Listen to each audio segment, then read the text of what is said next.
AWA-E115 video upload from Aspie with Attitude. If this is your first time watching any of these videos, my name is David. I am from Melbourne, Australia. I am on the autism spectrum. Let's dive right into the contents, shall we? For this video upload, I had chosen 3 different characters who are individuals on the autism spectrum in fiction. I'll be talking about the followings: Raymond Babbitt, who's played by Dustin Hoffman in a 1988 film called Raymond. And I'll also be discussing an autistic Sesame Street character named Julia, and also Sam Gardner, played by Gia Gilchrist in the Netflix drama series called Atypical. Well, it's time to dive right into the 3 fictional characters for this episode of Aspie with Attitude. Fictional character number 1, Sam Gardner from a Netflix series called Atypical. The actor Gia Gilchrist plays as an 18-year-old male who happens to be on the autism spectrum and still in high school and about to go to college. As Sam Gardner, he is smart, caring and curious, also blatantly awkward. Once he is curious about something, he would often go to extensive research in something. Sam also loves his family and his friends, however it is, he wants to be independent. Well, Sam's special interest is Antarctica, and he would often obsess about penguins. Sam does work a weekend job in retail in an electronics store alongside his best mate called Zahid, who is neurotypical, and his best mate is obsessed about sex. Sam is known to be hypersensitive to loud volume of noises, and he uses noise cancelling headphones. And lastly, he likes to dress the same, loving those ugly looking cotton polo shirts he's always wearing in the Netflix series Atypical, and always wears the same jeans, and he even owns dozens of these shirts in many different colours. Fictional character number 2, Julia from Sesame Street.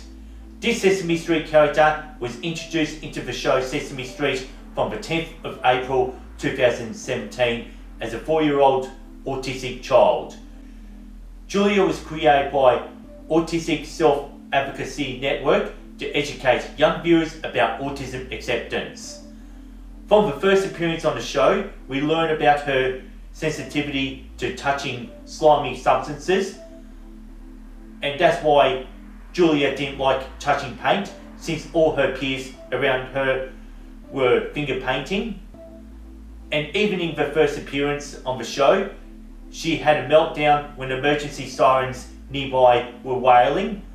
And Julia is just like Sam, can't cope with loud volume of noises, and also she uses noise cancelling headphones like Sam in Atypical would. And the way Julia communicates is just using single words. She never forms any complete sentences when she is talking. Julia also carries around a soft toy called Fluster, which is in a form of a bunny rabbit, and this is her sensory comforting toy, and she carries this everywhere she goes. And lastly, Julia often giggles without any explanation. She has all eyes for detail and loves to draw and illustrate her thoughts. And fictional character number 3, Raymond Babbitt from the movie called Raymond. He comes from a 1988 film called Raymond, played by Dustin Hoffman.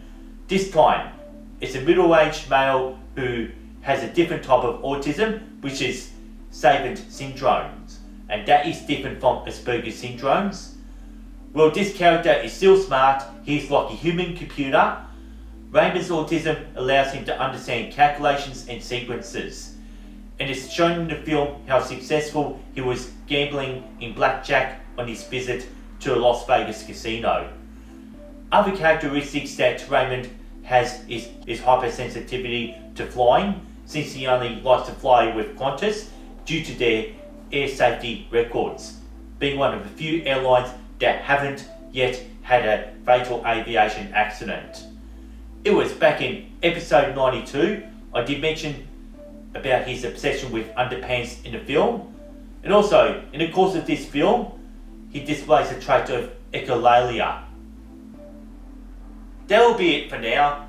Eventually, later in 2020, I will do a second episode about autistics in fiction, since I like to only pick 3 different autistics in fiction to get videos short.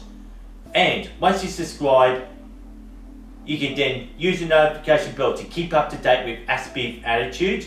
And also, please don't forget to like and share my videos around. And doesn't matter how many subscribers I have at the moment, being a voice in the worldwide autistic community is my passion. Well, it's time to sign off and start thinking about my next episode. And I always like to say, thanks for watching, thanks for listening to my episode of Aspie Attitude, and I hope you enjoyed my feature spin nose trick. Peace and respect, and see you next time.